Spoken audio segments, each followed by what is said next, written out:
నాకు అది చూసిన కాడి నుంచి చాలా పెద్ద జ్ఞాని కంటే మించిన ఒక బ్రహ్మజ్ఞాని కనబడుతున్నాడు ఆయనలో. వాళ్ళ ముఖ్యమంత్రి ఒక జ్ఞాని అనుకుంటే శ్రీ శ్రీ శ్రీ శ్రీ త్రిదండి మహేష్ కుమార్ స్వామిలాగా కనబడుతున్నాడు నాకు ఆయన. ఇంత గొప్ప జ్ఞానం, ఇంత గొప్ప పరిజ్ఞానం. ఒకవైపు వాళ్ళ ముఖ్యమంత్రి, వాళ్ళ నీళ్ళ శాఖ మంత్రి ఏమో మేము తట్టెడు మట్టి దమనీయం, మేము అనుమతులు రానియం అని చెప్పడమే కాదు, బనకచెర్ల ఇష్యూ ఉంటే నేను ఢిల్లీకే పోను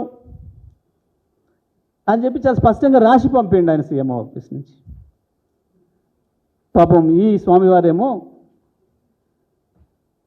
మహాజ్ఞాని, పరమజ్ఞాని, మరి ఎక్కడి నుంచి వచ్చిన దివ్యజ్యోతి నుంచి వచ్చిన జ్ఞానమో, వారికి ఎక్కడి నుంచి వచ్చిన జ్ఞానమో కానీ బనకచెర్ల అయిపోయింది నిర్మాణం. మీకు విషయం చెప్పనా, అసలు బనకచెర్ల అంటే ఏంది అనేది ఇప్పటి కూడా తెలియదు మహేష్ కుమార్ గౌడ్కి.